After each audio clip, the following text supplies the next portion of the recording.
সবাইকে নমস্কার। একটা বেদনা বিধুর দিনে আমি আপনাদের মধ্যে এসেছি। আমার যে বিষয়টা বলার, গীতায় একটা শ্লোক আছে, সেই শ্লোকের বাংলা অর্থটা এরকম যে অস্ত্র দিয়ে একে আঘাত করা যায় না, একে জল ভিজাতে পারে না, একে অগ্নি দহন করতে পারে না, একে বায়ু শুষ্ক করতে পারে না। এরকম ভাবে গীতা বলছেন। ঠিক এরকম একটা কথা রবীন্দ্রনাথ বলছেন যে মৃত্যু তাকে শেষ করতে পারে না, এরকম ভাবে রবীন্দ্রনাথ বলছেন। গান্ধীজির মৃত্যু হয়েছিল। মানুষ জন্মালে সে কোনো না কোনো ভাবে মরে, প্রকৃতির নিয়মে মরে, হিংসার কারণেও মরে। প্রকৃতির কারণে যে মৃত্যু, তাকে আমরা আটকাতে পারি না, আটকাতে পারার কথা নয়।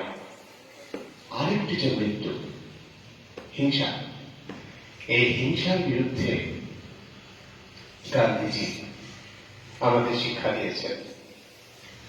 গান্ধীজি যেমন শিক্ষা দিয়েছেন, আমরা যদি তাকিয়ে দেখি, পৃথিবীর প্রত্যেকটি বড় মানুষ ব্যক্তিগতভাবে হিংসা, খুন, সন্ত্রাস, জখম, যুদ্ধ, এগুলোর বিরুদ্ধে বলেছেন।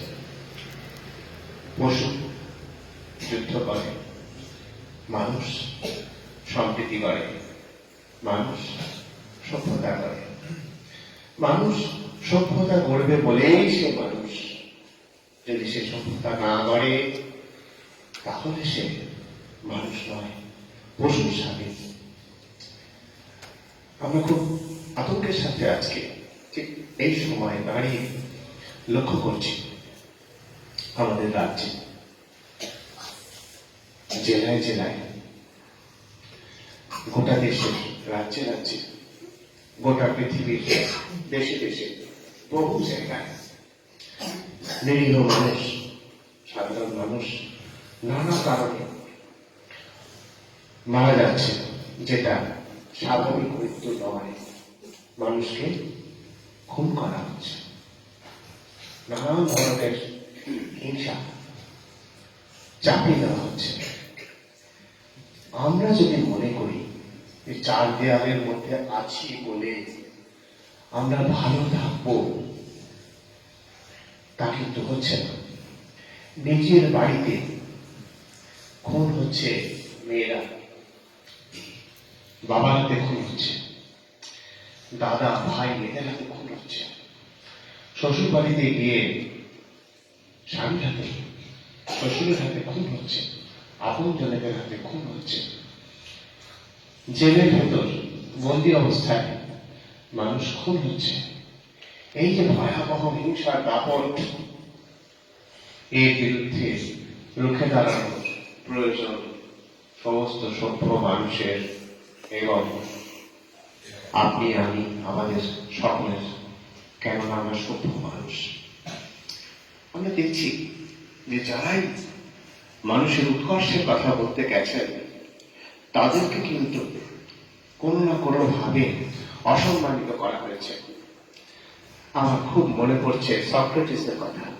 সক্রেটিস গ্রিস দেশের মহান দার্শনিক।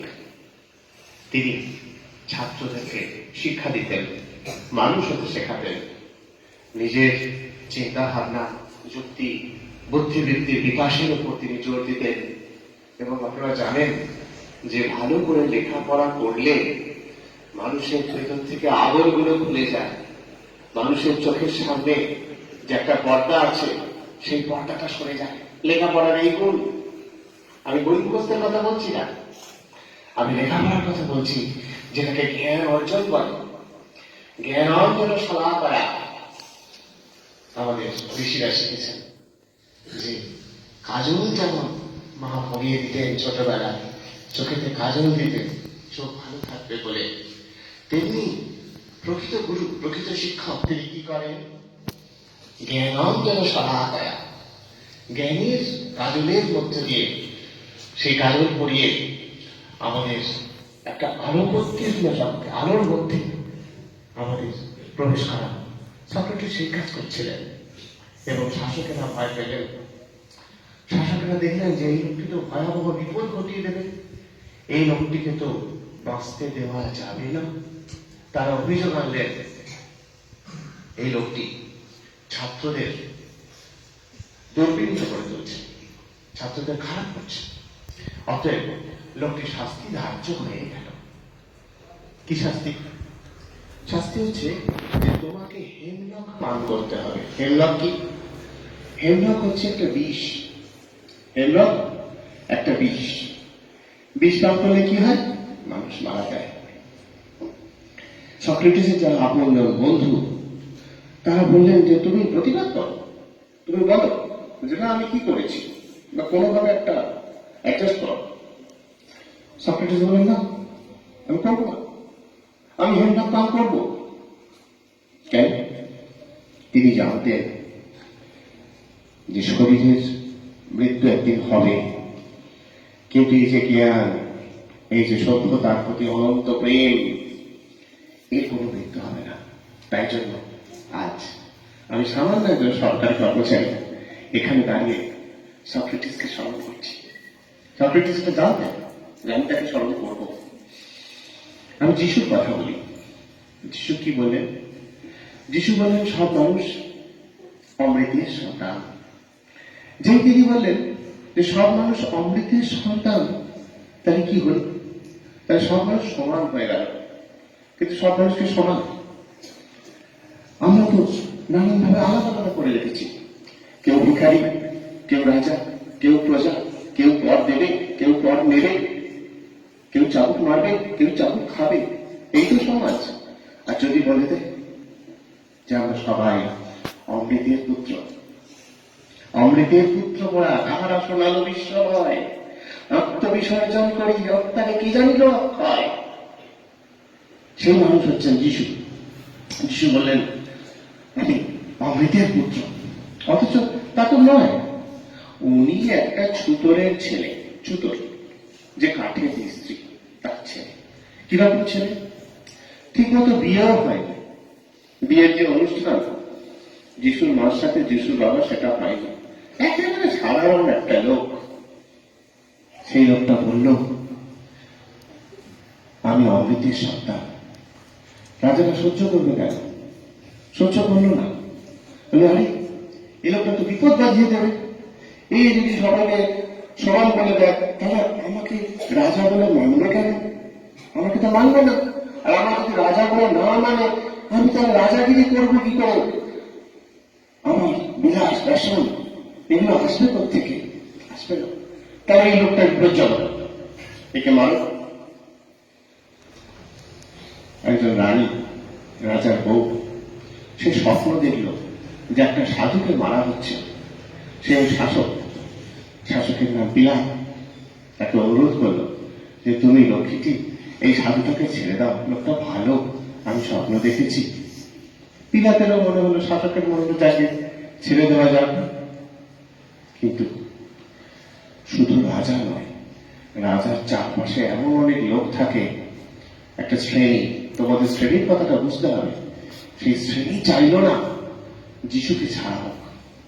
তারা বলছে হ্যাঁ আপনি ছাড়তে চাইলেন, ঠিক আছে, একটা দস্যু আছে বারাব্বাস, মানুষ খুন করেছিল, ওকে ছেড়ে দিন।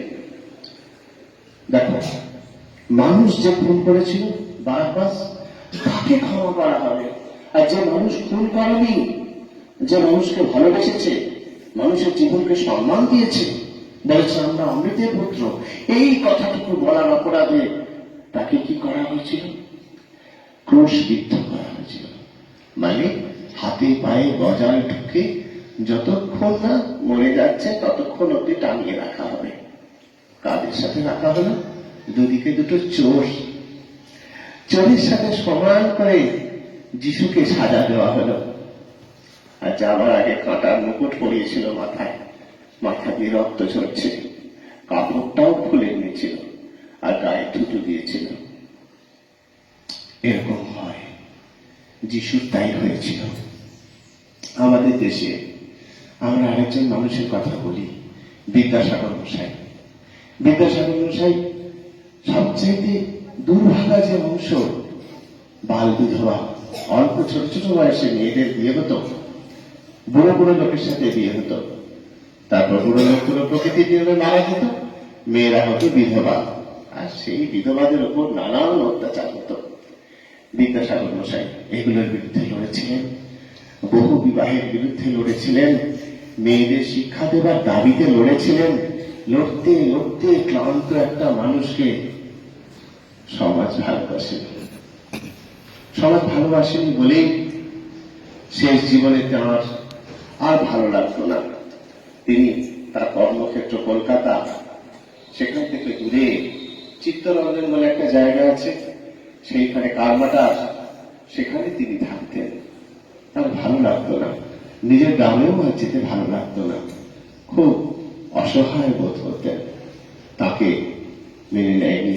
আজও তিনি যা চেয়েছিলেন সেই জিনিসগুলো সহজভাবে হয়নি।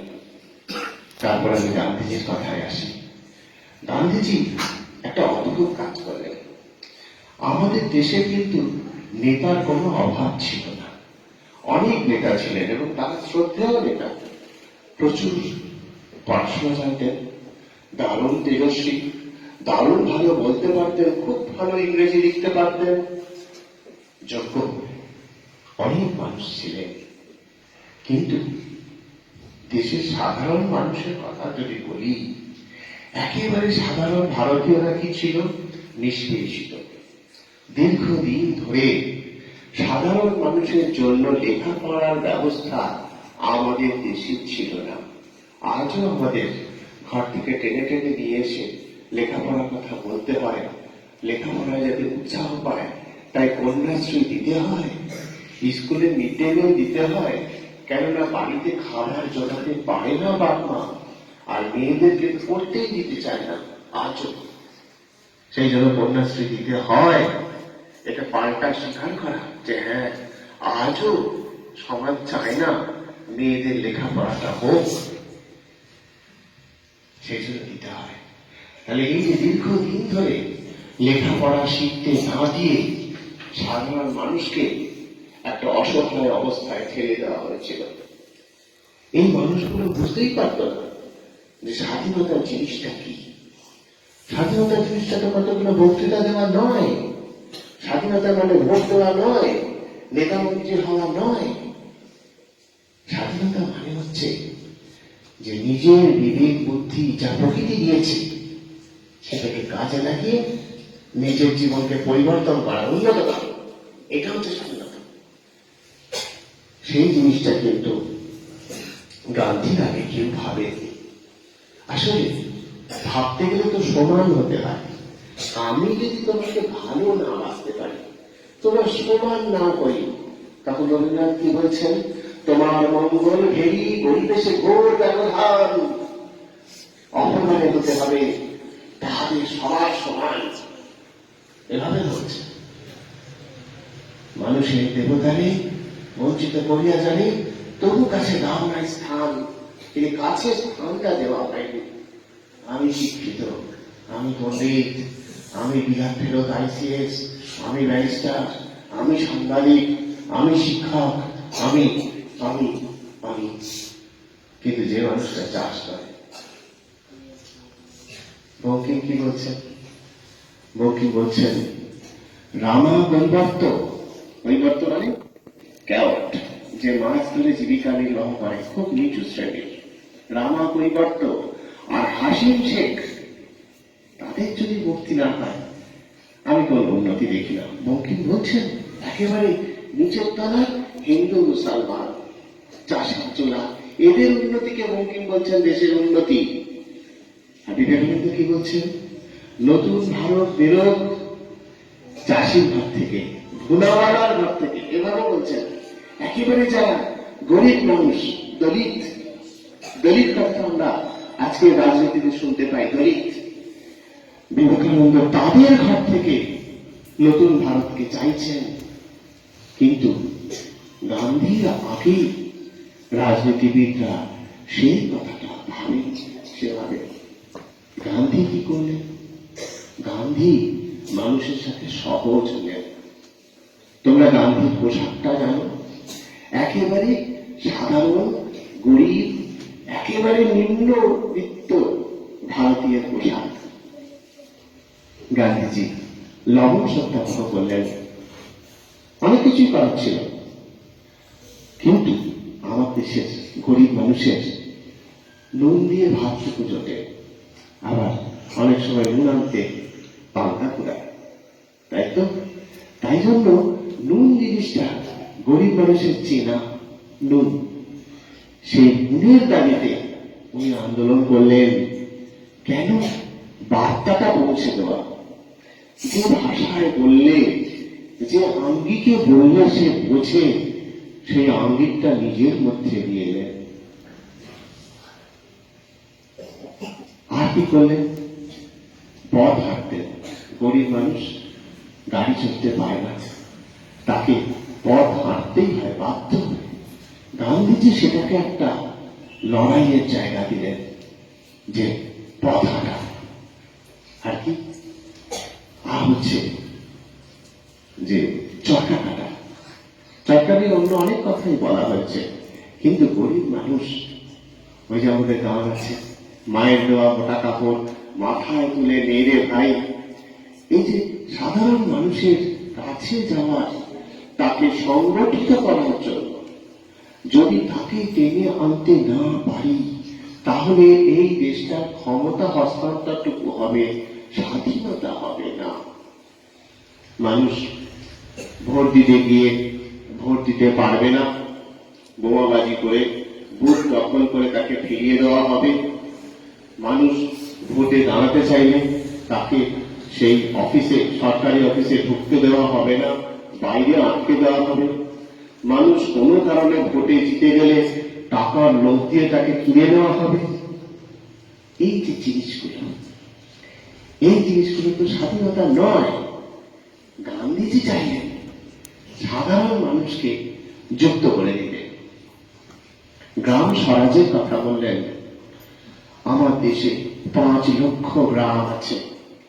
সেই গ্রামগুলো যদি অন্ধকারে ডুবে থাকে, আর আমি যদি দেশের অনুষ্ঠানে, জাতির অনুষ্ঠানে যুদ্ধাস্ত্র, এরোপ্লেনের কারিগরি দেখাই, সেটা দেশের কথা বলা হয় না। দেশের কথা তখন বলা হয় যদি গ্রামে গ্রামে প্রতিটি বাচ্চার লেখাপড়ার ব্যবস্থা হয়। দেশের কথা তখন বলা হয় যদি গ্রামে গ্রামে, ব্লকে ব্লকে হাসপাতালে সুচিকিৎসা হয়। দেশের কথা তখন বলা হয় যদি গ্রামে গ্রামে বিজ্ঞানের আশীর্বাদ পৌঁছে ভালো ফসল, নিরাপদ পানীয় জল নিশ্চিত করা যায়। একে দেশের উন্নতি বলে। দেশের উন্নতি মানে যুদ্ধাস্ত্র নয়, দেশের উন্নতি মানে কামান বন্দুক নয়। দেশের উন্নতি মানে দেশের সাধারণ মানুষের জীবনের উন্নতি, এটাকে দেশের উন্নতি বলে। তাই জন্য গান্ধীজি দেশের মানুষকে একজোট করতে চেয়েছিলেন। কত জায়গায় উনি হাঁটতেন, এবং গান্ধী হয়ে উঠেছিলেন একটা জীবন দর্শনের প্রতীক। ধরো পূর্ব মেদিনীপুরের কোন গ্রামে কোন মহিলা, তিনি অহিংস পদ্ধতিতে লড়াই করছেন, তার নাম ধরো মাতঙ্গিনী হাজরা। তাকে লোকে কি বলবে? তাকে লোকে বলবে গান্ধী বুড়ি। বয়স হয়ে গেছে মহিলা, তাই বুড়ি। আর গান্ধীর পথ ধরে চলে, তাই গান্ধী বুড়ি। ধরো পেশোয়ারেতে একজন লম্বা লোক, সে গান্ধীর আদর্শে বিশ্বাস করে, তার নাম যদি খান আব্দুল গাফফার খান হয়, তাও তাকে বলবে সীমান্ত গান্ধী। কেন? সে মানুষটা গান্ধীর পথ ধরে চলে। গান্ধী একটা জীবনবাদের প্রতীক, গান্ধী। তাই জন্য গান্ধী সকলের কাছে গ্রহণযোগ্য মানুষ হয়ে উঠলেন। তিনি ব্যারিস্টার ছিলেন, ব্যারিস্টারি করে তিনি বিখ্যাত হতে পারতেন, কিন্তু তিনি গান্ধী হলেন। তাই জন্য তার উপর অনেকের রাগ। সেই জন্য ওকে পৃথিবী থেকে এইভাবে সরিয়ে দেওয়া হয়েছিল। আজও অনেক মানুষ আছে যারা নানান রকম জিকির তুলে মানুষে মানুষে বিরোধ তৈরি করতে চাইছে। যারা মানুষে মানুষে বিরোধ করে, দাঙ্গা বাঁধায়, তারা দেশের বন্ধু নয়। আমরা যেন সেটা চিনতে পারি। আমাদেরকে গান্ধীর এই মৃত্যু দিনে দেশের উন্নতির কথা ভাবতে হবে এবং প্রত্যেকে ভালো করে লেখাপড়া করে, বই মুখস্থ করে নয়, বিজ্ঞানকে ভালো করে পড়ে, যুক্তিকে ভালোভাবে চর্চা করে নিজের নিজের গ্রামে কুসংস্কারের বিরুদ্ধে, কু অভ্যাসের বিরুদ্ধে রুখে দাঁড়াবে। দেশের উন্নতি হবে যদি চাষি জোলা তারা সম্মানের একটা জীবন পায়। তোমাদের এটা করতে হবে, করবে তো? হ্যাঁ, নমস্কার, ধন্যবাদ।